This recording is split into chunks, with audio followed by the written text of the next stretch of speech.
Hello. Welcome to the Unitarian Universalist Westside congregation in Rio Rancho. We are glad to be able to provide this video version of our customary service for you. I am the Reverend Dr. Nancy Hitt, consulting minister for this congregation. Our service is titled Creating Community. Today is a special day in the spiritual lives of many people. We are celebrating the return of spring and the stories of the goddess Ostara. We are celebrating Passover and the liberation of the ancient Jews from slavery. We are celebrating Easter and the joy of Christians in the resurrection of Jesus. This is a lot to explore in a single service, so be assured that we will not be attempting an in-depth study of these traditions. We will be exploring issues of individual freedom and community through the insights that each perspective offers. This is in keeping with our third principle, acceptance of one another and encouragement to spiritual growth in our congregations. Our service is also based on Source 3, wisdom from the world's religions, which inspires us in our ethical and spiritual life. We hope that this is both thought-provoking and growth-producing as an experience for you now. Our service today is the result of the collaborative effort provided by all of you who have offered suggestions and feedback. We really appreciate them. Right now, Steve Poyani is coordinating our music, while Jimmy Stevens mans the camera and formats our video for posting. If you have never visited Westside before, we welcome you. Please feel free to contact us using the email address found on our website and visit us when the pandemic has passed and we're able to meet on-site again. Now I have several announcements for us today. First, our telephone network continues to be working well. If you are in need of anything, or know anyone else who is, please let your callers know. There is a network of resources that we can access to help. Secondly, if you have newspapers that you would like to donate to the person with the paper-trained dog who needs them, there is a bin on the patio beside the social hall door. Please leave your papers inside the bin. Carefully replace the lid and the 2 bricks that are on top of it. We really want to make sure that we don't paper the desert with litter due to the wind. I also have an invitation for you. You are invited to visit our church grounds and use either of our 2 labyrinths. Walking the labyrinth is a time-honored spiritual practice that helps many people meditate, calming themselves and finding mental focus and clarity. There are many websites that offer helpful instructions for using a labyrinth. One you can try is peacelabyrinth.org. This is a wonderful way to maintain social distance, stay connected to your congregation, develop your spirituality, and get some fresh air, all at the same time. Given the design of our labyrinths, we suggest that one person use them at a time for now. Please email me directly at ministeruuwc@gmail.com with any other announcements that you would like shared in the future. Please join me now in lighting our chalice. If you have a candle or chalice at home, bring it closer. Please also follow fire safety practices. The words that I will be singing will appear on your screen. They are the familiar chant, Shalom Chavarim. I invite you to sing them with me as I light our chalice here.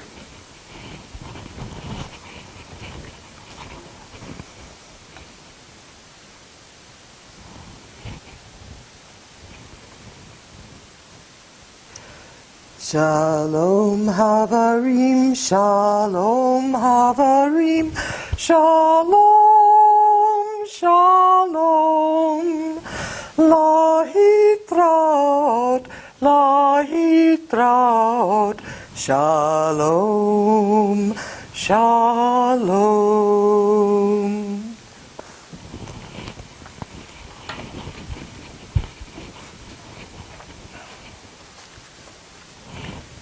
Please join me now in affirming our community aspirations as the words appear on your screen.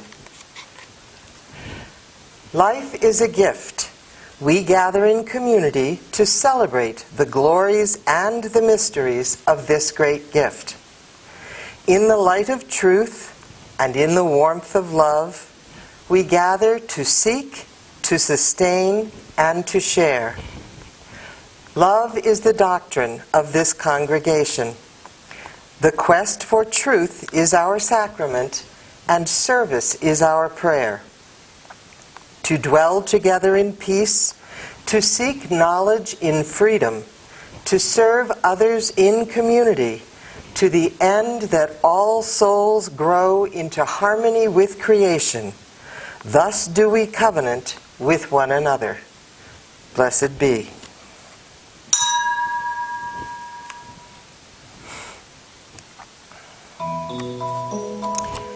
As we approach our moment for centering, I invite you to sit back and relax wherever you are. You may either close your eyes or keep them open and focus on a meaningful symbol near you. As you relax, pay attention to your breathing. Breathing slowly and deeply in and out, filling your abdomen, releasing your breath through your nose, and letting your mind go blank. Simply sink into yourself, letting go of conscious thought. Just be and breathe.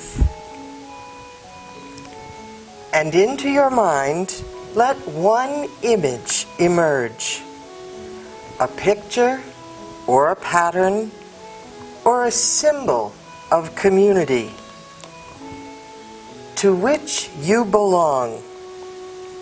Sit with your image and absorb it into your mind. Then bring it back with you, slowly and surely, as you return your awareness to your current space, continuing to breathe fully and deeply, and then opening your eyes when you are ready to do so. Shalom.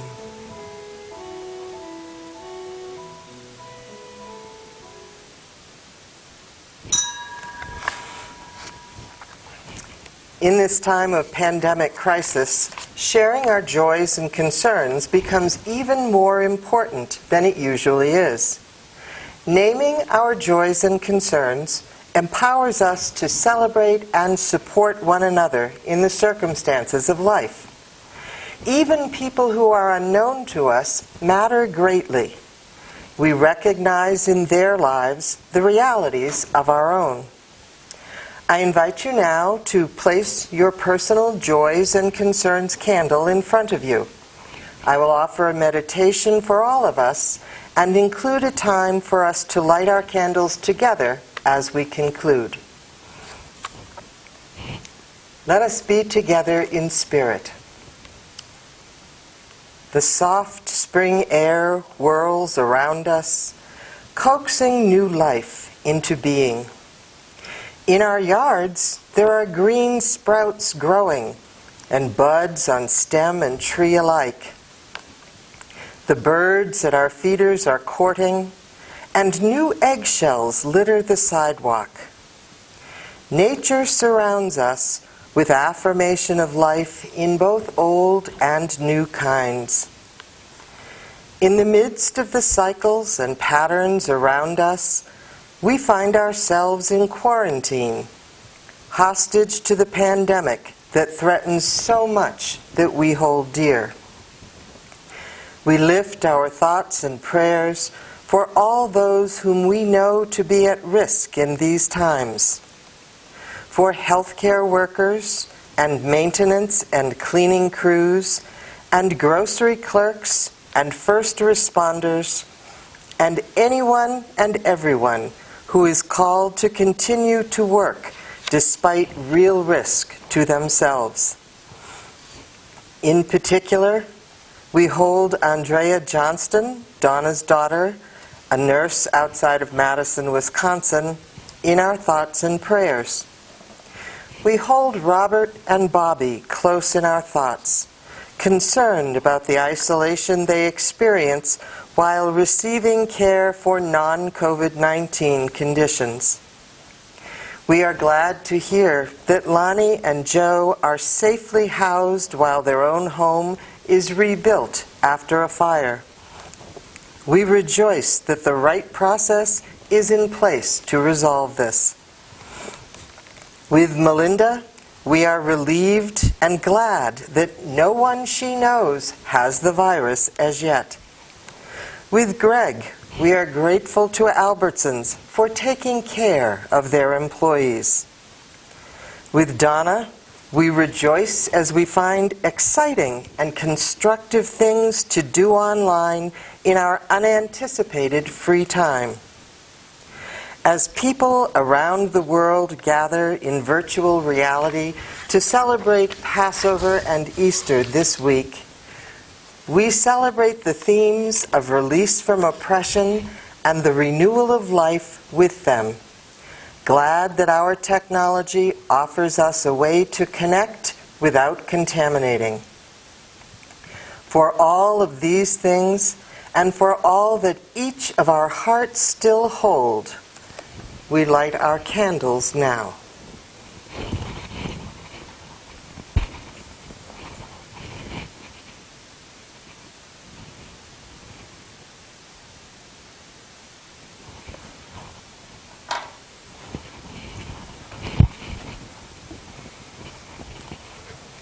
Shalom. Oh my. Oh, Riley, you're up. Well, my goodness. It's been a long time since I've seen you. Where have you been? It's been at least a week since I have seen my good friend Riley. Here he is, up again. This little rabbit just hops all over the place, hearing all kinds of things, and he comes back and tells me stories, huh? Yeah, absolutely. In fact, Riley has been collecting stories about spring. Spring is our new season, and it's very exciting. So, Riley has told me a story about a special goddess named Ostara. At least, that's one of her more recent names. She's the goddess of dawn and spring and growing things. Ostara has a pet rabbit, very important to Riley, and that pet rabbit created the first Easter egg. There are many stories about Ostara and her rabbit and the eggs, but here's Riley's favorite. Now, Riley's going to help me with this story just a bit here. Once upon a time, a very poor rabbit was on his way to Ostara's spring party. The old rabbit was very unhappy for two reasons. First, the bunny was hungry. And second, the bunny had no gift to bring to the party for Ostara. Suddenly, as the bunny hopped toward the field where the party was being held, he saw an egg. There it was. In the grassy plant, there was an egg. Very carefully, he picked it up. Ah, there we go. Now, the bunny was really relieved because this egg was going to be very tasty, and he was very hungry. It would fill his empty tummy. But then he thought, I could bring this to the party for Ostara. I could celebrate the gift of spring with this egg. So, The bunny decorated the egg with fancy colors and designs, and then hopped even more quickly to the party, carrying the egg safely. At the party, the bunny placed the egg with all of the other gifts for Ostara. There were lots of gifts there. All of the creatures were happy that Ostara had made spring come again this year. The goddess looked at the gifts and thanked each creature for whatever they had brought. And then she came to the egg. She picked it up. It was perfect. A beautiful egg with colors and designs all over it. "Which of you gave me this egg?" she asked. The poor bunny that was so hungry raised a paw. "I did," the bunny said. Ostara looked at the bunny, who was very skinny and had very thin fur. The bunny looked a little nervous talking to Ostara. Ostara asked, "Why didn't you eat it? You look really hungry." The bunny was embarrassed, but answered her question. "I wanted to bring you a gift to celebrate spring," said the bunny. "I thought the egg was a good sign of spring. I didn't have any special wrapping, so I painted it." Ostara was very thoughtful. "It is a good sign of spring and new life," she said. "And because of your generosity in giving it to me instead of eating it for yourself, I have a special gift for you." The bunny didn't know what to think. "From now on," said Ostara, "you will live with me and be my special bunny. You will not go hungry again, and I will give you a very special job. Every spring, you will be my special Ostara bunny. You will paint all of the spring eggs, and we will give them to everyone to celebrate with." The bunny was amazed and grateful and happy. And so every spring, the Ostara bunny brings eggs to celebrate new life. That is a really nice story, Riley. I agree with you. And it's really nice to know how come we have an Easter bunny who brings eggs. Those Cadbury commercial people might want to listen to this story. They could learn a little something from that. Now, I know that required a lot of hopping to a lot of far distant places. So we're going to say goodbye to you. Yep. And we'll see you next week. Or Riley has told me he has some friends that might like to come and chat with us as well. So we might not see Riley for a couple of weeks. So see you later. And we're going to let him go back and sleep in his hutch.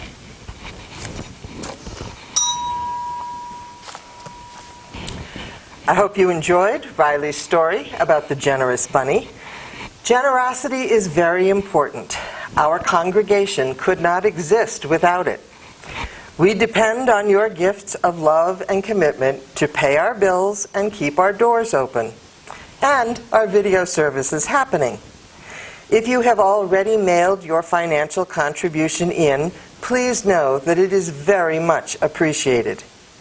In addition to mailing your gift to Post Office Box 15146, Rio Rancho 87174, you can also use the PayPal button on our website.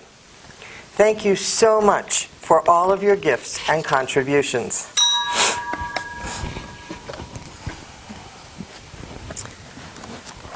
I would like to share a reading with you now titled Passover Remembered.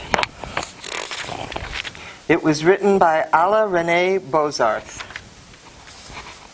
And it goes like this. Pack nothing. Bring only your determination to serve and your willingness to be free. Don't wait for the bread to rise. Take nourishment for the journey, but eat standing. Be ready to move at a moment's notice. Do not hesitate to leave your old ways behind. Fear, silence, submission. Only surrender to the need of the time, to love justice, and walk humbly with your God.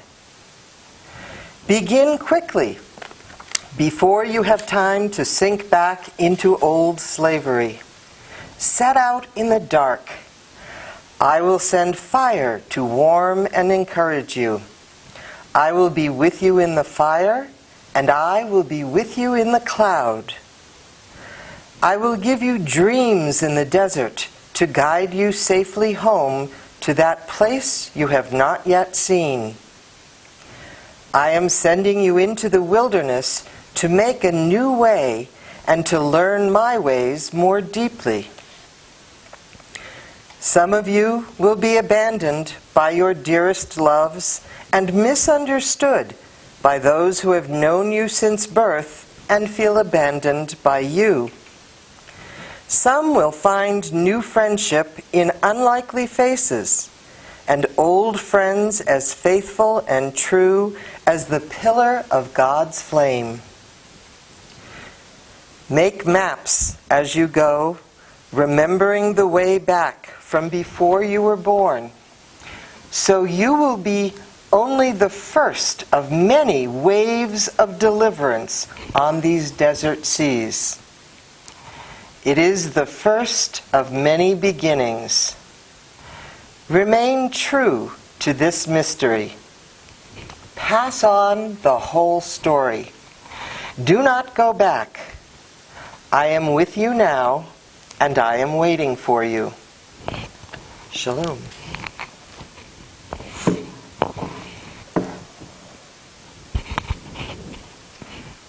What sacrifices would we make for freedom today? What would we leave? How far would we go? How deeply would we look within ourselves?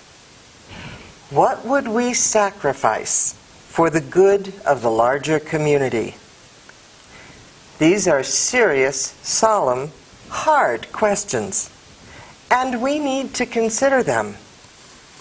Freedom is a basic Unitarian Universalist concept that is built into our 7 principles. In this season of Passover and of Easter, freedom is a key spiritual value. Passover celebrates freedom from oppression and slavery. Easter celebrates the freedom to define our life by what we love, not what we fear. So let's remember Passover together. It's the story of the Hebrew people who were captive in Egypt.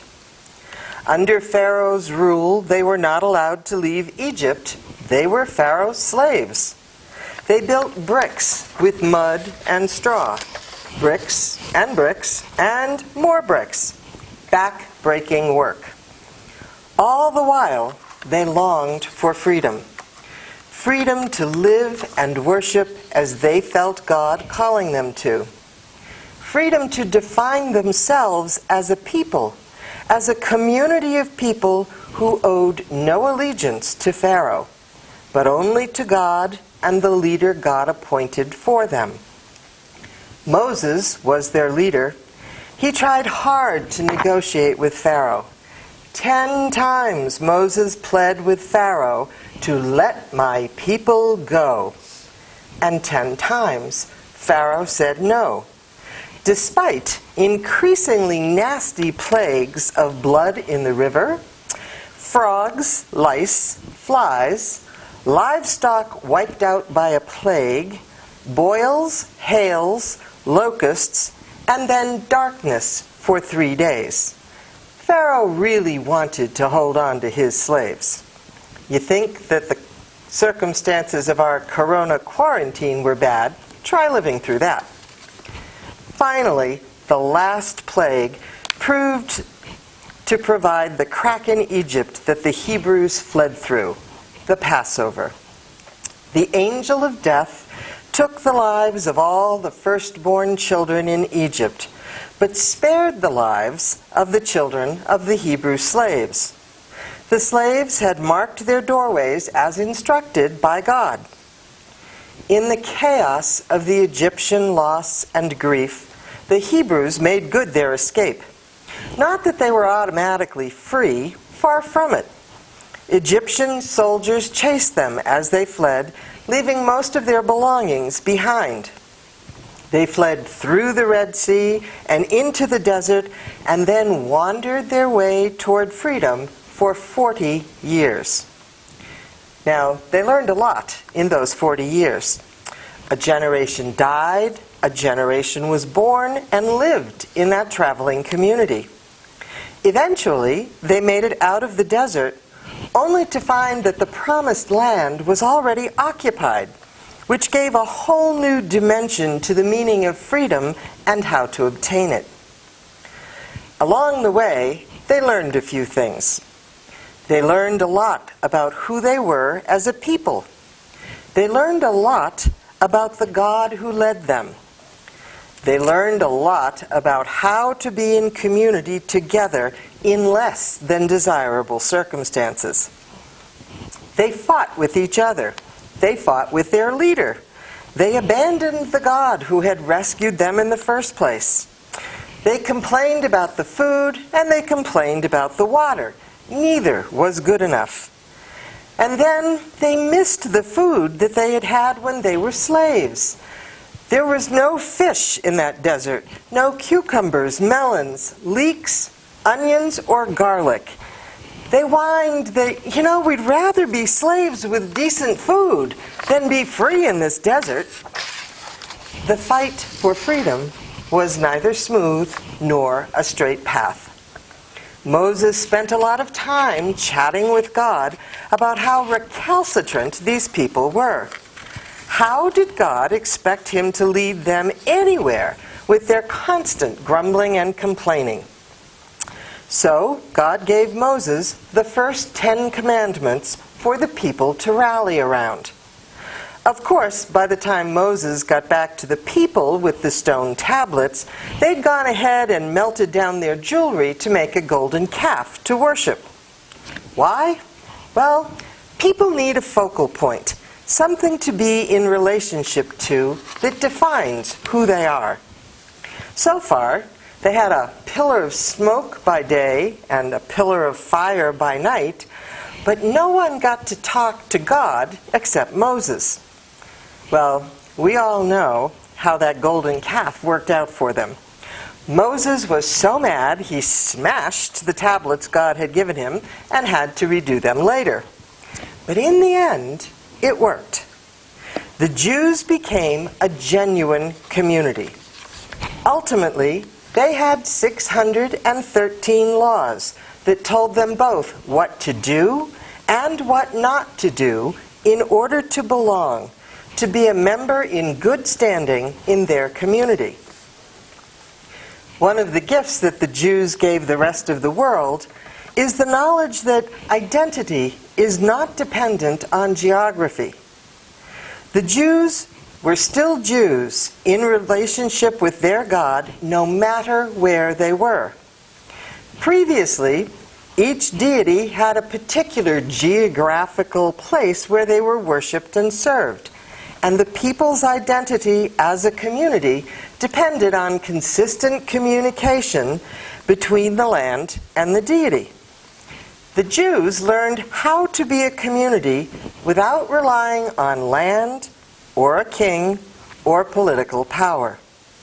Not that they didn't want these things, but they learned that they could survive without them. This is huge. By the end of the 40-year Passover journey, the Jews knew who they were. They recognized themselves and each other as a community with a shared investment in life. It's a checkered journey. Once they got out of the desert, they had to deal with new human powers, and lots of war and violence ensued. But they never forgot what they learned there. Freedom calls for sacrifice. Now, let's look at Easter. This is harder.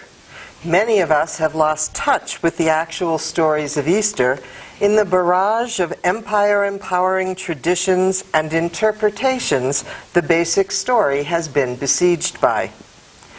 The story of Jesus is the story of a man born out of wedlock. He had no status among the respectable people in his own community. He became an itinerant preacher with an empowering message for the poor and oppressed. God loved them just as much as the rich and powerful. In fact, wealth and power made it harder to be in relationship with God, not because God has anything against success, but because that kind of success often distracts human beings from caring about anything but our own success. While this met with fascinated interest among the poor and downtrodden, it did nothing for the established leadership except outrage and frighten them. How could the poor be as valuable as they were?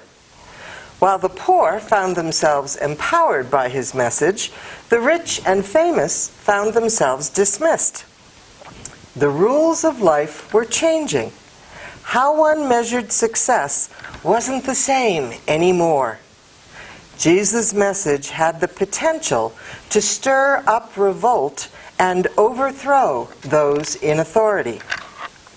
Historically, we see this fear reflected centuries later in the practices of Christian slave owners in our own country, who edited the Bibles that they provided for their slaves. They felt obligated to educate their slaves and have them be biblically aware. However, they ripped out the whole book of Exodus, where the Passover story is told, along with anything else that they considered to be dangerous as a teaching of Jesus. Anything that was going to inspire the ability of the community to get together and to change things was pulled out. That Jesus was executed as a political prisoner is clear from the gospel accounts of his death. You see, unlike other victims of myth and legend, the text makes clear that this man is innocent. The leaders of his own community bluntly declare that it is better that Jesus die than that Rome come down on all of them for unrest in Jerusalem during Passover, despite his innocence. To be blunt, Jesus is the scapegoat for the politics of his day.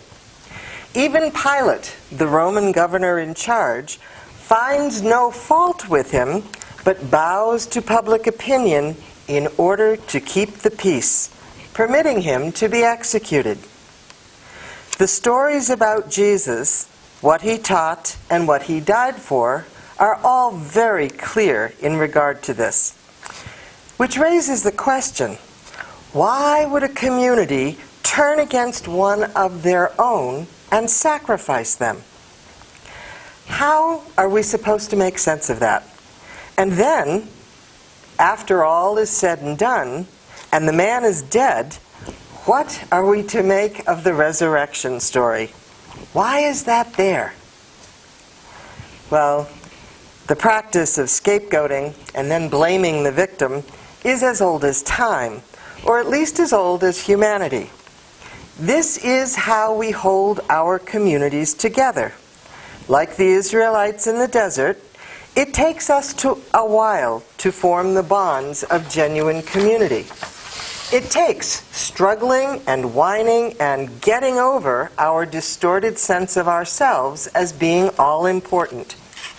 It takes an articulated and well-understood focus. For the Hebrews, it began with the Ten Commandments and continued on for 603 more that taught them how to be themselves, how to be a people of the law. By the time they reached the Promised Land, not only were they free of Pharaoh's cruel slavery, they were free from their own chaos and misconceptions about what it meant to be a nation. They now knew how to be Jews. They'd been enslaved, they'd fled, they'd wandered and learned and recommitted themselves to their God and each other. They'd become a nation.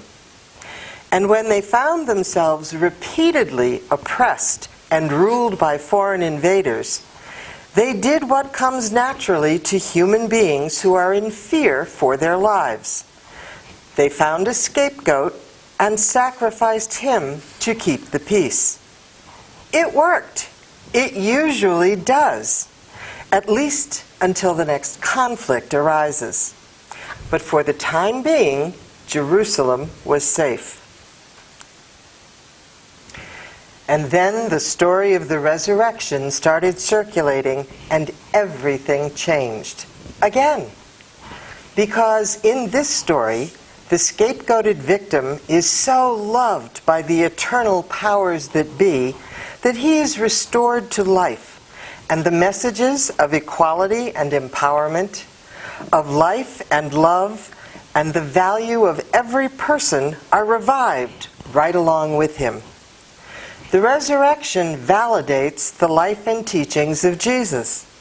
His was not one more death among many in the battle for good against evil. His resurrection affirmed and promoted all that he had ever said and done. The fears of the community leaders and the Roman authorities were really very well founded. The powerful have been upended. The man they killed lives. The path to peace does not stop at deadly violence. It continues on and on and on till every person learns how to relinquish power over others, till every person knows that violence is not the answer, till every person knows that they are of equal value. We are still learning how to live with these new standards. They are not easy. We have corrupted them over and over and over again in an effort to get back to Plan A, where we did not have to confront the evil in the mirror, we just had to kill the evil in front of us. We need to remember Passover and to remember Easter as stories of people who persevered and adapted to external circumstances because they knew what mattered: freedom. They also knew what was required to get to freedom: sacrifice. The Hebrew people sacrificed a lot to leave their homes and travel the desert in the hope of becoming a healthy community in a new place.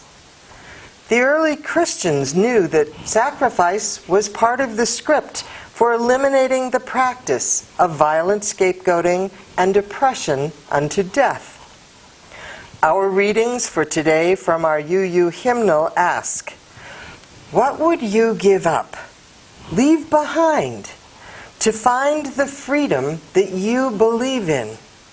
What would you sacrifice to be part of a community that works together toward the most creative, peaceful, dynamic vision of humanity we hold? As we recover from the COVID-19 crisis, and we will, do we want to return to the way things were? Or can we be people of bravery and integrity who will work to form new values for human communities that are not dependent on oppression or violence to make them work? Can we reshape the institutions of the world so that essential personnel are not those that we're willing to sacrifice at the bottom of our hierarchy? Can we recognize what's really essential and work toward it even when it's pretty clear it's not really going to finish happening in our lifetimes? The Hebrews wandered for a full generation.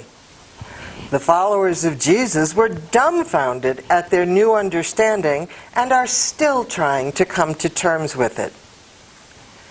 How about us? Life is never going back exactly to what it was pre-pandemic. The powerful message of spring and Passover and Easter is that change and renewal are possible if we're willing to give something up, to sacrifice something of ourselves, to create community, and to affirm life. A better world is up to us. We're poised on the cusp of a unique opportunity. The COVID-19 pandemic has cracked life wide open, and we can learn to live differently.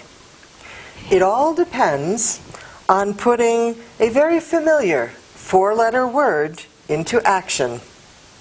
Hope. Hold on to hope. Work with hope. Don't ever give it up. May your Passover and Easter and the entire season of your spring be filled with hope. Shalom.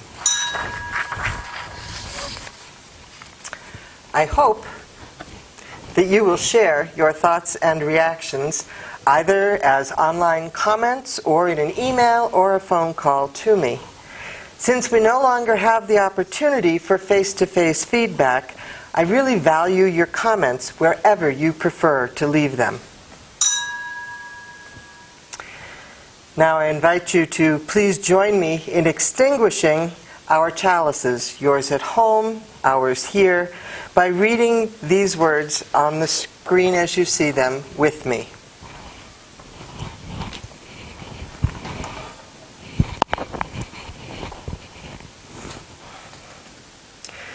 As our chalice flame is extinguished, we hold its warmth and passion in our hearts. May the stories of fleeing oppression and finding freedom engrave themselves upon our hearts, that our lives may be renewed. Shalom.